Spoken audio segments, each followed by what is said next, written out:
Welcome to WINS Toronto YouTube channel. WINS Toronto is a community organization started by Hitu HR Solutions, targeted to promoting diversity and equal opportunities in the Canadian workforce. We believe diversity is strength. Our focus is to enable, promote and develop professional skills of immigrants, especially women, as well as others who might be at a disadvantage professionally due to their ethnicity, or cultural background, or country of origin. We provide a platform for such professionals to support each other professionally, and learn from each other. An echo of diverse voices is what WINS Toronto is all about. We welcome everyone to our public events for professional networking, discussions, and development. Follow WINS Toronto to show your support for a diverse and a more inclusive workforce in Canada. In this learning session, WINS Toronto presents a LinkedIn Masterclass by Dean Del Peach. Dean is a senior manager responsible for talent acquisition and diversity strategy at Fix Software. In this session you will learn about the power of your professional personal brand, the keys to creating an optimized LinkedIn profile to be viewed by recruiters, tips and tricks around LinkedIn recruiting and applicant tracking systems. So let's get started. Thank you, Hitu, and thank you everyone for joining. You know, the first thing I want to say is I'm so impressed by the work of WINS and the work that Hitu does. This is not a conversation that it just came up last week. We've been talking for months now, and I'm just so impressed, and more so, I'm just so happy that all of you are on the call and that you're participating. And I love the fact that we're starting off with an intimate group like this, because then, we really get to share, and, I really get to, ask you all questions. So I'm very grateful for that. Typically when I do sessions like this, when they're not recorded, is I welcome conversation and chat during the session. But because it's recorded and we're recording it rather, and some people may want to listen to this afterwards, what I'll do is I'm going to go through my slide deck and invite you to ask any questions. Just put it in the chat and Hitu will be managing that. And when we're done with the presentation, then we can go through any of your questions. Awesome. And then finally, for those who have signed up on Eventbrite for this session, I just want to say thank you for supporting the organizations of Black Boys Code and TechSpark. And if you have not signed up through Eventbrite, I encourage you to do so, because the proceeds of this event and next week's event go towards those wonderful organizations doing a great work for people of color in the community. All right, great. Well, let's start. I'm pretty excited to get started. And I'm going to share my screen. Can you all see that, just so I know? Someone give me a thumbs up or say yes, they can see it. Yes, I can see it. Yes. All right, fantastic. Well, we're going to have a LinkedIn Masterclass, and the goal of this class specifically is to help you optimize your LinkedIn profile pages. And that's all we're going to do today. We're not going to talk about sharing content and what that does. We're not going to talk about making connections in this session. That will happen next week. So we have about an hour and a half allocated. I'm going to try to do everything within an hour, but if we go over time, at least we've allocated that time.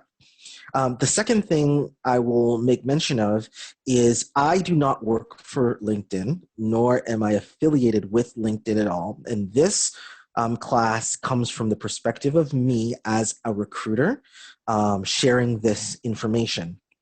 Also, some of the slides on this deck are proprietary and so for that reason, this deck cannot be shared afterwards. But I do encourage you to take notes or rewatch the video, but I encourage you to take notes while we are going through. All right.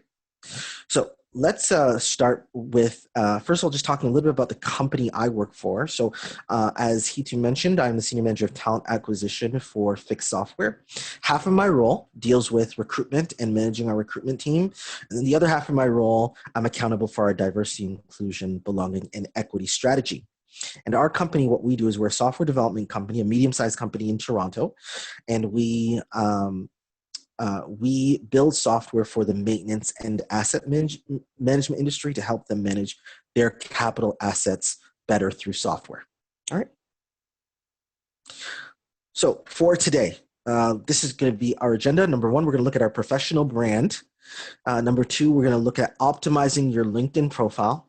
Number three, we'll have our Q&A. And then at the end, we will do a wrap up. So I bring this picture first because this picture is very, very valuable to our discussion. It's a picture of literally just two people playing basketball. But if you notice, there's one person who is playing defense, and there's one person who's playing offense. And the reason why I like showing this picture is because I want to encourage people to understand, especially when you are a job seeker or you're trying to build networks, that you've got to know the position that you're in, and you've got to know yourself and your expertise.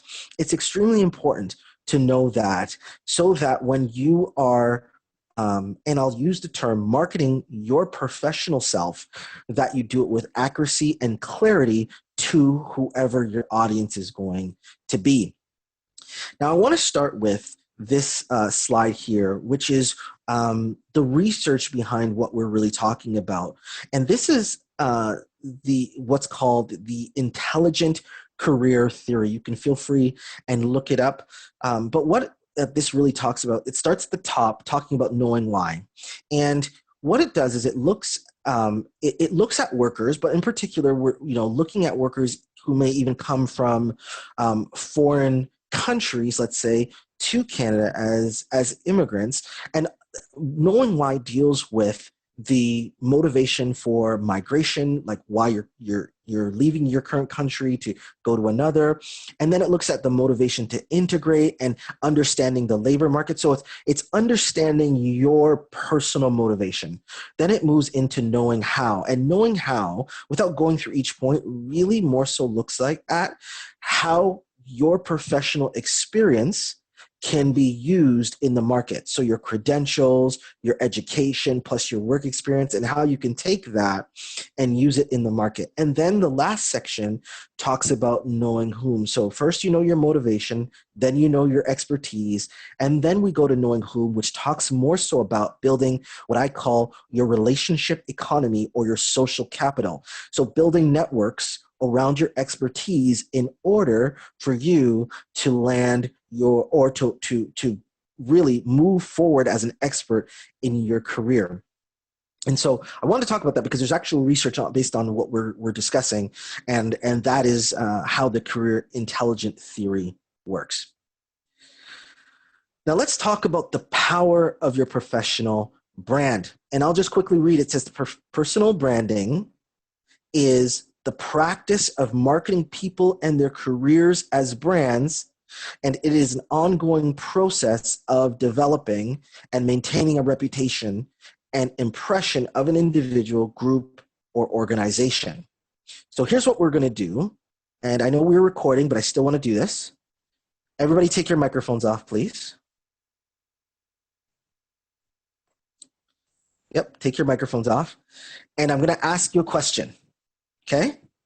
When I say the words, just do it, what comes to mind? Nike. Nike. Right. Wow. Okay. And astound, now you can put back on your microphones. That's what I wanted to challenge first. So why did that come up so quickly for you? The reason is because Nike has done such an amazing job over the year with using these three words to promote their company brand. And it's to the point where I can tell people to take off their microphones, and the first thing that comes out of your mind is Nike when I say the words, just do it.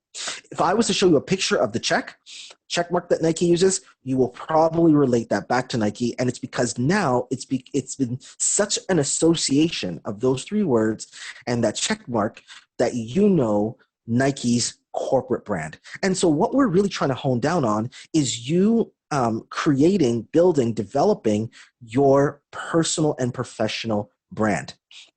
And so that's kind of where we're leading to. Let's look at branding for a minute in a little bit deeper context. So, when we look at brand, the first area we want to look at is identifying ourselves. So, your personal brand needs to link to your passions, your beliefs, your skills, and your experiences, and you need to be able to harness what your unique selling point is. When we look at establishing your goals, I think everyone on this call should really write down where do you want to see yourself? Where do you want to position yourself in the market over the next 2, 3, 5 years? You hear those things about goal setting, but I'm telling you, you can look at the research that the people that write down their goals are more likely to achieve them. And so I want to encourage you to do that. Number 3, we look at establishing our online presence. And for today's discussion, LinkedIn is going to be our focus, but that's what we look at. We look at establishing our online presence. Number 4, we consider networking to engage, and we're going to talk more about that next week. Also, number 5, the development of your elevator pitch when you're networking. We'll talk about that next week as well. And then the 6th thing is it's so good to have some colleagues, such as, this network. WINS is a fantastic network where you can have people you can be accountable to and get feedback on things like your LinkedIn profile or your resume and things of that nature. So, establish these are some key identifying points to really, really establish your personal brand. All right, I'm gonna go forward. So now let's look more at your profile and your story. All right, now I'm going to just quickly give you a little bit of understanding here as to what I mean by this. So I'm going to stop sharing for 1 minute.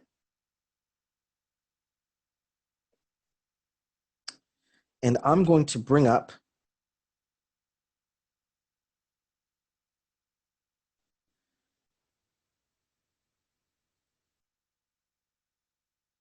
my LinkedIn profile.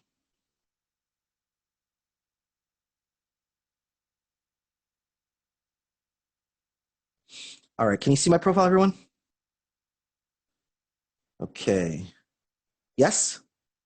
Yes. Great, thank you.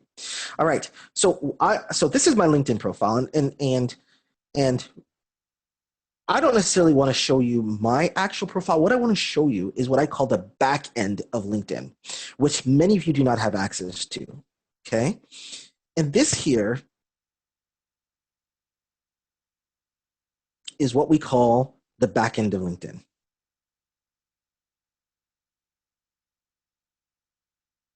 Just give it a moment there.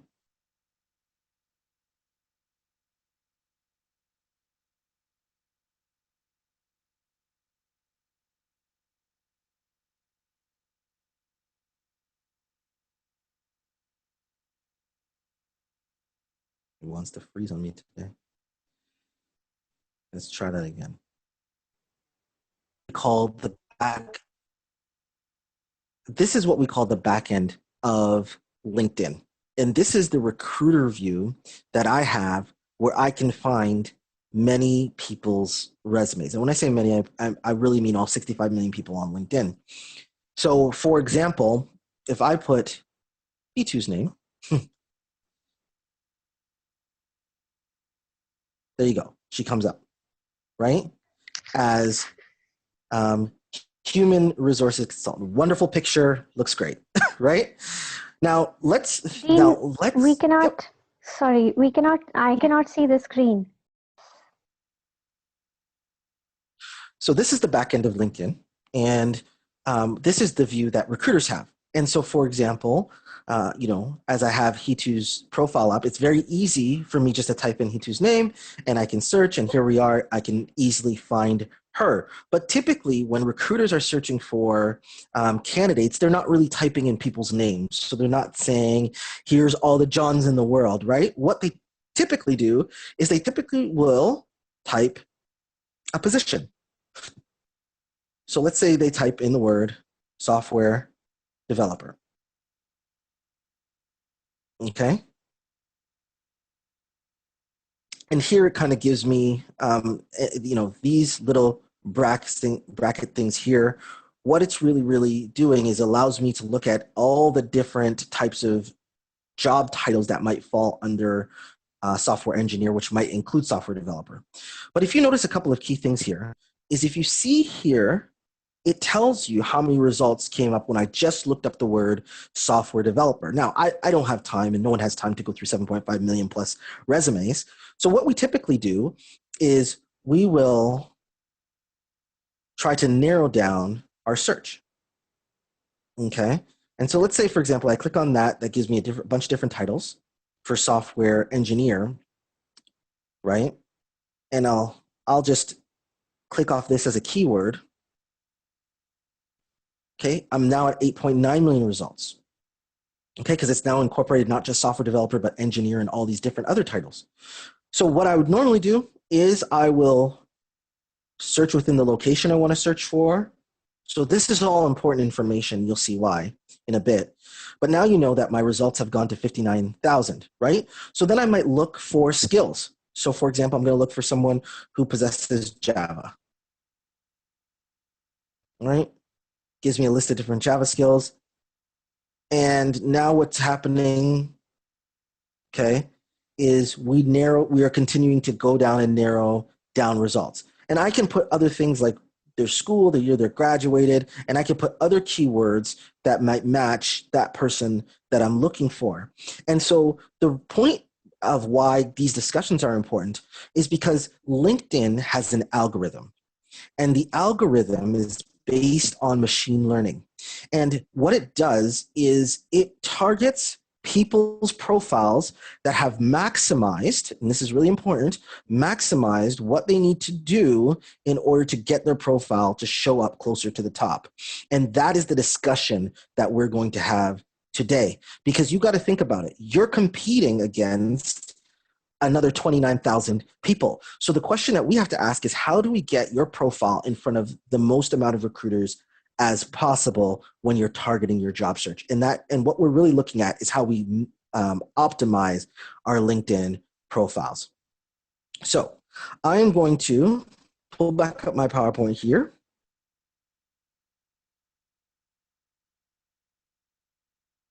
Okay, and so what we want to do is we want to lead in by talking about your profile and your story, because that is what your profile is doing. And so the next few slides talk about 8 different gold factors that LinkedIn considers when it comes to optimizing your profile. And the first one starts with adding a photo, okay? So some of the stats right there are present as to why it is important to add a photo. And there might be some people here right now, that you're online and you don't have a photo on your profile. But if you really want to maximize your professional brand, it's really important that you have a nice headshot. I even encourage you, have a headshot with a smile, okay? And not to make this funny, but I want to be quite transparent. Professional networking on LinkedIn is like going on a dating app, okay? So if you've ever been on a dating app, you'd understand, okay, that you want to put your best foot forward. And what they say about dating apps is that the best way to get noticed is to have a photo, right? And to have clear summary on your profile of who you are. And I'm telling you, it is the exact same principles coming over to your professional profile. So I want to encourage you, if you don't have a photo on your profile, I encourage you to put a photo. And I encourage you to have a nice headshot with a nice smile, okay? Now, a lot of people have asked, okay, well, I have a picture of myself in my ski gear, or I have a picture of myself climbing the mountain. You know what? And they wonder, is that okay for my LinkedIn profile? So I'm going to give you my honest thoughts on it. There are two types of people on LinkedIn. Number one, you have job seekers. And number two, you have people who are not seeking jobs, but are there to network. And when LinkedIn was originally created in about 2007, 2008, the original purpose of the platform was a networking platform for professionals, similar to Facebook, who had come out in 2005, where it was a social media platform for people. And so it was originally created on that context, but now LinkedIn has morphed into one of the largest job boards in the world. And so with that understanding, if I was on LinkedIn just for networking purposes, it doesn't really matter what you have on your profile, okay? Because you might be in your dream job, you're there for networking purposes, great. But if you're there for job seeking, I'm encouraging you to, do the things necessary as a job seeker, which is have a profile that looks professional. I encourage it to be a headshot, and if you can, give your nicest smile, right? So that you look inviting. Let's go to the next gold factor. So the next gold factor is detailing your work experience. So as you scroll down, you'll notice there's a portion or a part on your LinkedIn profile where you can outline your job experience in greater detail, okay? And so with that said, one of the things that I encourage you to do, you'll notice in the top portion of this person's job profile is they let you know what the company they work for does. Now, many of us have worked for companies where it could be called ABC Group, right? But nobody knows what ABC Group does, right? And the contrast is if you have something like RBC, because most people recognize that Royal Bank is a bank, right? Or TD is a bank. But in the case where someone might not know what your company does, I want to encourage you, have a little quick blurb that's about 2 lines, okay, no more than 3, that tells us what your company does. Because remember, you're a job seeker and you are creating a profile in a way that people can understand who you are as a job seeker, okay? And then here, you'll notice that the content that he put that is written really talks about what the candidate has done, or what the person who's maximizing their profile has done. I grew our software sales business line to over $20 million. So those are what we call power value statements. So the difference between that statement and I work in the sales department, there are two dichotomies. And so it's important to understand that you want to deliver powerful value-added statements. This individual here put it in a paragraph style. I encourage you maybe to use 3 bullet points. Tell me 3 things about yourself that you did at your current or previous company to add value to the organization. Sorry, Okay? Dean. Yep, go Sorry ahead. to interrupt. I'm not seeing the paragraph that you're describing now. Do you see that here? No, we've just got education, and then it's got the profile picture, current, past education, contact. That's it, and it's brief descriptions. It's not saying the paragraph you're talking about. So you don't see gold factor number 2? No. That's interesting. I am so sorry. No, it's fine. Just thought to let you know. Oh, Zoom. Give me a second here. Thank you for letting me know, because I would have literally went on and and no one would have said anything to me. Okay. Can you see it now? Do you see that now? Yes. Okay. We are on Vice President Global Sales. Thank you so much, Arthi. I appreciate that. Thank you. Okay.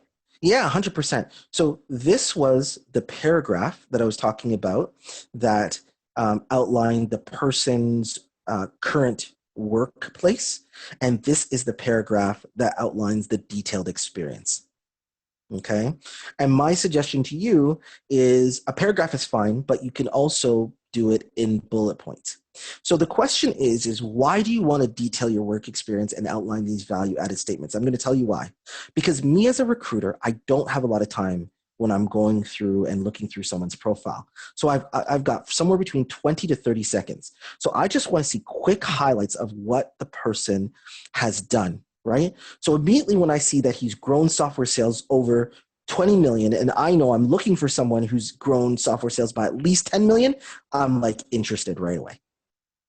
Okay, so it's very important to put that. And if you have questions about that afterwards, we're going to talk more about that. Okay, the next point here, okay, is talking about the industry. So adding your industry is very important. And when I talk about adding the industry, when you add your industry, you want to add either the industry that you're currently working in, or you want to add the industry that you're targeting.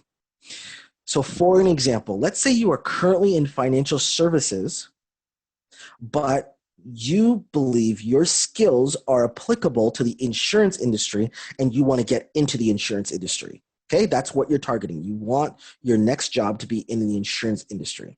I'm going to encourage you to put insurance as your industry. Why am I saying that? Because one of the key features of what I showed you on the back end of LinkedIn as a recruiter is I can target people by industry. And if I only want to target people who are in the insurance industry, are looking for work in the insurance industry, if I put insurance, then only profiles in insurance is going to come up. And if you keep your profile industry as financial services, then you won't appear. So I encourage you to do that. Put the industry you're targeting, okay? Or if you want to remain in that industry, keep the same industry. All right.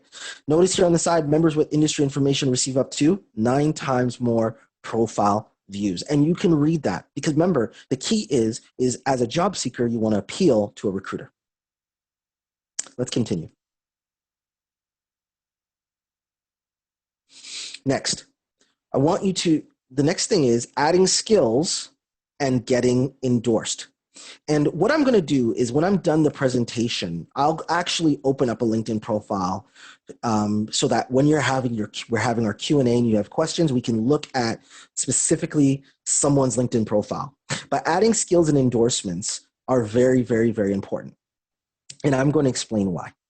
So back in the day, maybe a few years ago, what people used to do, and they still do it now, but what LinkedIn recognized that people do is, let's say I'm a Java software developer. Well, what I would do is I'd put Java software developer about 15 times in my LinkedIn profile, all over the place, in my about section, in my work experience, in my headline, I'd put it everywhere, right? Because in my mind, by putting that keyword, if someone is looking as a recruiter for a Java software developer, my hope is that because I've put it in my profile 15 times that it's going to come up. But what LinkedIn did, okay, is LinkedIn created an algorithm, okay, that it doesn't matter how many times you put Java software developer. And the reason is because I can put that 15 times, even though maybe I'm not a Java software developer, right? Because it's my profile. I control what content goes inside. But what LinkedIn recognized is that if someone endorses you for that skill, then that indicates to LinkedIn's algorithm that you actually have that experience. And so that's why it's really important to list your skills that you have on your profile and allow people to endorse you for those skills. Okay, that is really, really, really key. And how do people actually endorse you? Well, people can actually go on your profile and endorse you. So if you want to ask people who know you, can you please endorse me for Java software development? You can do that. Or a lot of times when your profile is, people are actually going on your profile for the first time, LinkedIn actually asks those people, would you like to endorse Arthi for, right? So it's really, really important to, list your skills, and we'll look at that a little bit later, and do your best to get endorsed because LinkedIn's algorithm picks that up, okay? Gold factor number 5, okay? Drafting a compelling summary. So your summary really is just your elevator pitch, okay? And here's an example of a summary here, and I'll just read it. As a sales leader with over 25 years of experience, I'm passionate about connecting customers in solutions that help grow and scale their businesses. My sales organization is focused on delivering excellence, delighting customers, and solving large challenges at scale, okay? And it goes on, so on, and so forth. So I think for me, and here's a suggestion, this is really kind of a cool summary of just outlining who the person is and in general. I also encourage you maybe add 3 or 4 bullet points that outline the value that you've brought to organizations over the years.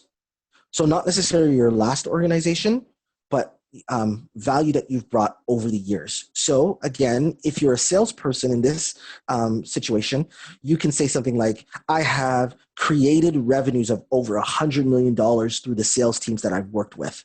That's a powerful statement right there, right? Because typically recruiters and hiring managers, when they look at profiles, in their mind, they know what they want in the back of their mind. They want someone who's driven sales by so much. And so it's very, very important that you give some, really punchy, value-added statements that really highlight who you are over your career. Okay? All right, we'll keep going down. Gold factor number 6. Okay? Request a recommendation. All right. So if you're seeking a job seeker, I encourage you to do so. Ask someone who knows you to recommend you, right? Just to say something brief on your behalf. Okay. I don't necessarily know how weighted recommendations are, but what I do know is they are a part of the weight with the algorithm for your name to appear at the top. So you want to, feel free and just ask people, hey, do you mind recommending me? And just to add credibility and validate my skills. Number 7 gold factor. Okay, adding examples of your work.